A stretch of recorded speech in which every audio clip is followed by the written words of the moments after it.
Hey everyone! Welcome to Mythical Masala with Neev, where we are about to unlock the wildest, most magical stories from ancient India. I'm your host, Neev, and I get to take you on this journey through the greatest legends of Indian mythology. From magical myths to brave heroes and tricky demons, these stories are packed with action and some pretty cool life lessons. Ready? Let's jump in!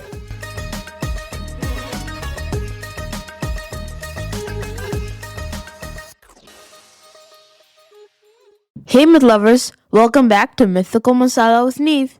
Today's episode, it's not just about one hero. It's about rivals, promises, broken hearts, and dreams bigger than kingdoms. Ooh, sounds intense already. We'll see how Arjuna proves he's the ultimate sharpshooter, and how an unknown warrior shocks everyone, how an abandoned prince rises from nowhere, and how some promises come at a heavy price. Wait, mystery warriors, secret princes, heartbreak? Are we sure this isn't an action movie trailer? It's the Mahabharata, remember? It's way cooler than any movie. So grab your bows, sharpen your arrows, because today's all about skill, rivalry, destiny, and a tiny wooden bird that starts it all.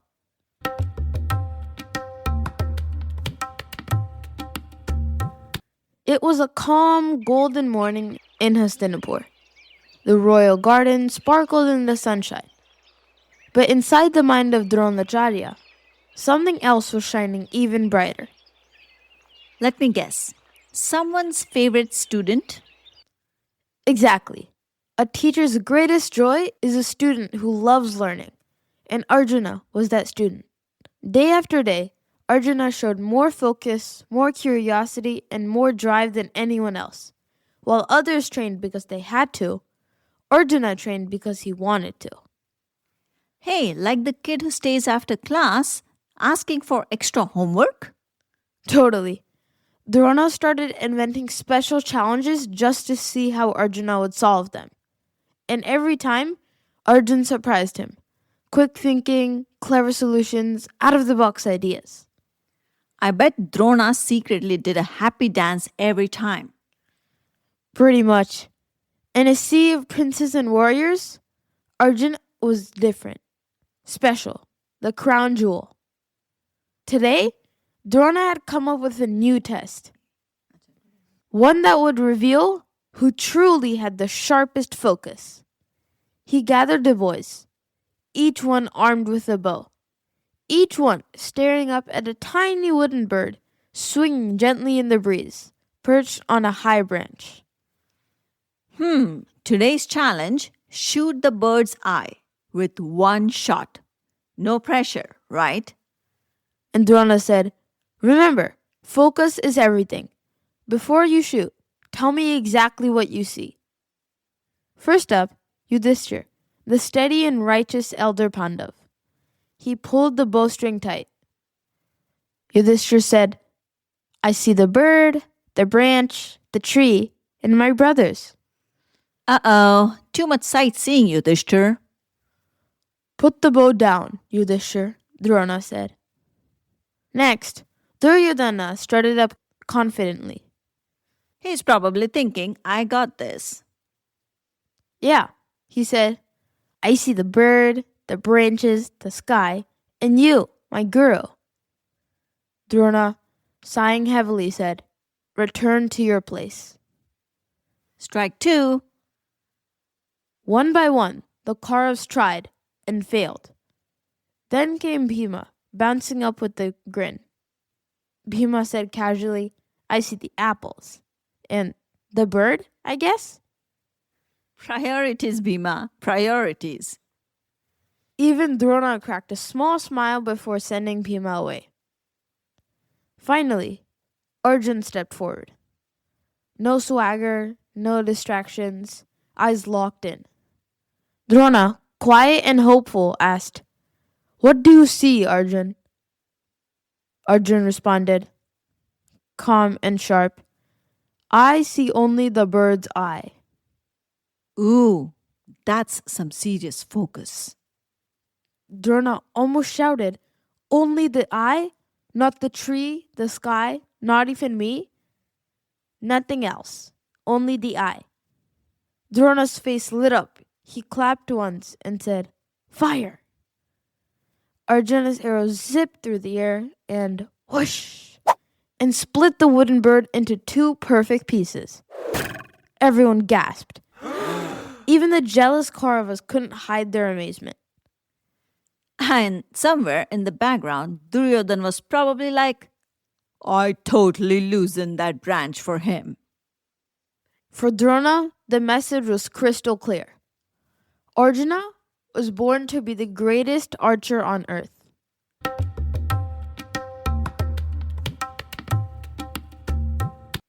While Drona was busy training the princes inside the grand walls of Hastinapur, something extraordinary was happening deep in the forest. Ooh, secret side quest? Exactly. In a peaceful tribe of Nishadas, brave boatmen who lived by the rivers and forests, there was a young boy named Ekalavya. Now, Ekalavya didn't have a golden throne or shining armor or a palace filled with teachers, but he had something even more powerful.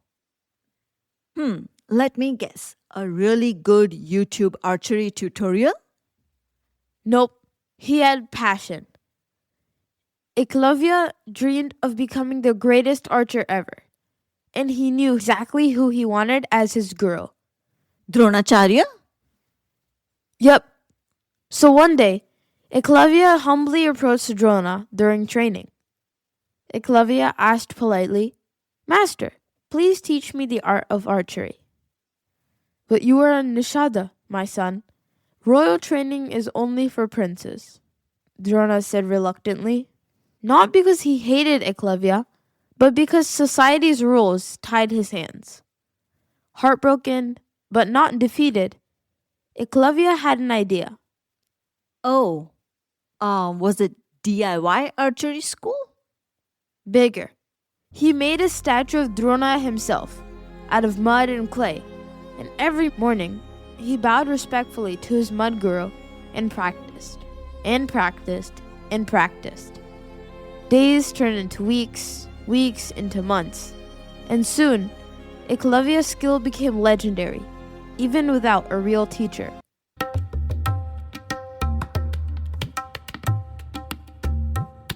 One day, while walking in the forest, Drona heard a strange sound. A royal hunting dog, who had been barking fiercely, suddenly stood silent, mouth perfectly plugged with arrows. Wait, somebody shot arrows into the dog's mouth without hurting it? Yep, total surgical strike. Drona immediately searched for the one responsible, and there he found a boy, shooting arrow after arrow with incredible precision right in front of a mud statue of Drona. Plot twist, Ekalavya never gave up. Exactly. Drona was stunned. This boy had mastered archery, all by himself. But now, a problem. Drona had made a promise to Arjuna that no one would ever surpass him. So, Drona asked Ekalavya for Guru Dakshina.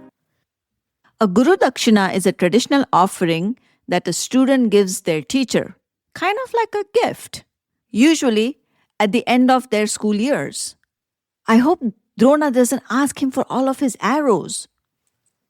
No, Drona asked for something bigger. He said, "I ask for the thumb of your right hand."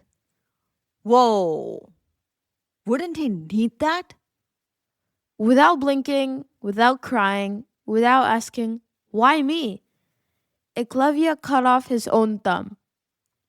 What? That's heartbreaking and heroic at the same time. He bowed to his guru, again, smiling. And believe it or not, Ekalavya didn't quit archery. He retrained himself to shoot arrows using only 4 fingers, and eventually became the king of his people, the Nishadas.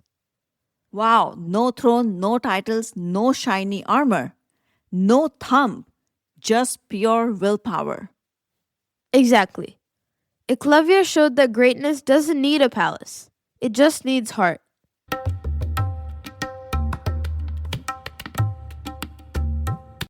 Life at Gurukul wasn't like modern school. No lockers, no math quizzes, not even cafeteria food disasters. Wait, no cafeteria pizza day? Tragic. Instead, lessons were about real life skills, like how to fight, and how to rule wisely, and how to be a good human being. And no one was better at teaching these lessons than Dronacharya. He loved using out-of-the-box tests to shape his students. One morning, he called over two very important students, Yudhishthira and Duryodhana. They seem like fire and ice to me. Exactly. And he gave them a very unusual assignment.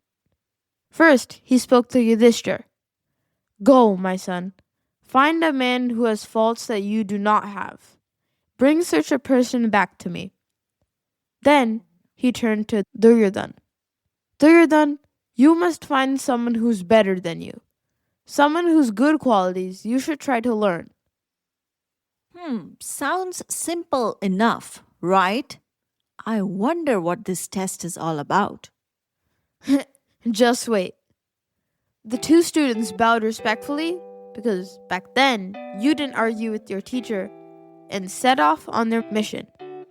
By sunset, Duryodhana came back, alone, looking very proud of himself.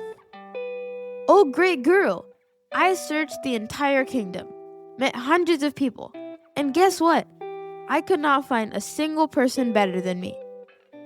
Wow, gasp. What a surprise.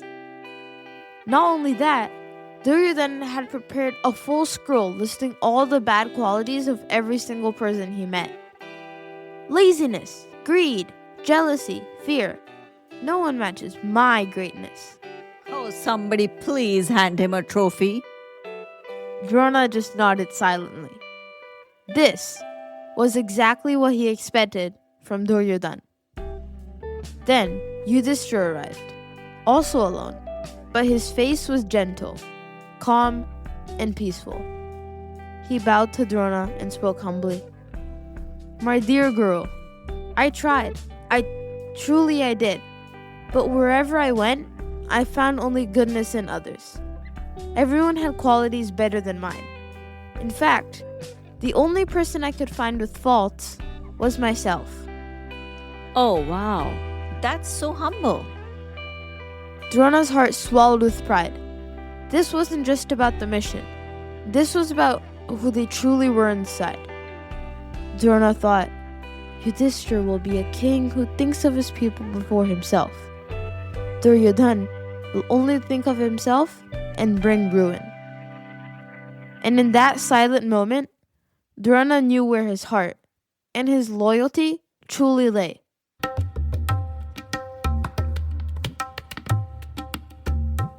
Remember the little baby floating down the Ganga in a basket, left alone with only the stars watching? Yeah, the golden baby with the earrings and the armor. That baby was Karna. And Destiny, it had big plans for him. One bright morning, a kind charioteer named Adhiratha spotted the basket bobbing along the riverbank. Radhe, look what the river has gifted us, a beautiful baby boy. Best river delivery ever. Right? Adhiratha and his wife Radhe raised Karna with love, joy, and every happiness they could give. They didn't care where he came from, they loved him with all their hearts. Years passed. When Karna turned 16, his parents gifted him something big, his very own chariot. But I'm sure Karna wasn't happy, was he? No, he wasn't. He replied, Mother, Father, I'm grateful, but my heart doesn't long for reins. It longs for a bow and arrow. He was born to be a warrior. Seeing his sadness, Adhiratha and Radhe realized the time had come. They told Karna the truth, that he was adopted, a child sent by the river, wrapped in mystery. At first, Karna was stunned, but slowly, things make sense. His dreams, his desires, his unexplainable strength. Then let me find my true path, said Karna. Bless me, so I may become the greatest warrior. And with their blessings, Karna left home, seeking a master who could teach him the art of war. He traveled far and wide, until he reached the ashram of a fierce and famous sage, Parshuram. Parshuram, isn't he the guy who destroyed all the Kshatriyas? We talked about him even in season 1. He does seem to be around for a long time. Oh yeah, Parshuram wasn't exactly handing out free hugs. Long ago, his own father had been killed by a Kshatriya king. Since then, Parshuram had vowed revenge, swearing to wipe out the warrior class from Earth. So maybe not the best place for a future warrior to show up? Exactly. Karna knew that too. That's why when Parshuram asked, "Who are you, boy?" Karna bowed low and replied, "I am a humble Brahmin, O sage." He lied? Technically, he bent the truth a little. And guess what? It worked. Parshuram accepted Karna as his disciple. He taught him everything, from celestial astras to deadly weapons like the Brahma Astra and the Bhargava Astra. Karna trained harder than anyone. He practiced until his fingers bled and his arms ached. He needed to be the best. But unknown to Karna, Destiny was still watching. And it wasn't done testing him yet.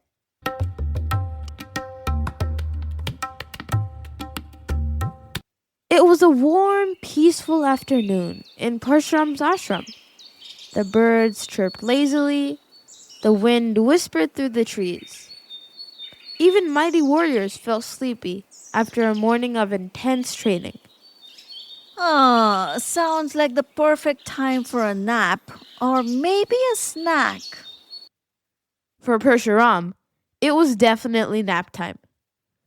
As his eyes grew heavy, Karna bowed and said, "O Guru, rest your head on my lap." And so, the fierce sage lay down, trusting Karna completely. Minutes passed, when suddenly, a sharp, stabbing pain struck Karna's thigh. An attack?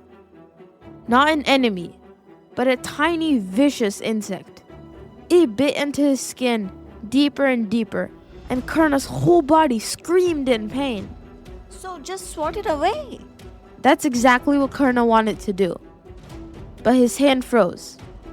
If he moved, even a little, he might wake his sleeping guru. And that, to Karna, was unthinkable.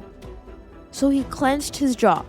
He sat as still as a rock, and as the insect bit deeper, his blood began to drip. The warm blood touched Parshuram's face. He woke with the start. "What is this?" Parshuram asked angrily. Karna bowed his head low and said humbly, "O Guru, an insect bit me, but I dared not move, lest I disturb your rest." Oh no, I think the secret's out now? Exactly, because only a Kshatriya, a warrior, could endure such terrible pain without crying out. Parshuram's eyes blazed with fury. How can a Brahma suffer like this in silence? You are no Brahman. You are a lying Kshatriya. Poor Karna. He just wanted to learn. Karna fell at his guru's feet. Tears streamed down his face. He begged, pleaded for forgiveness. But Parshuram's heart was too full of old wounds and anger. And then came the curse. Here comes another curse. Parshuram, furious, said, "You have learned archery by deception. So listen well. When you need your skills the most, when your life depends on them, your memory will fail you. Your weapons will betray you. Ouch. Parshuram turned and left, leaving Karna alone, crushed under the weight of a curse he could never escape. And this was the beginning of Karna's greatest tragedy.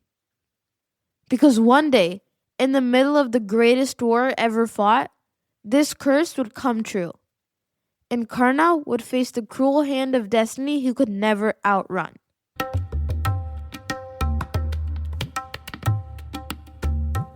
Whew! What a roller coaster, myth lovers!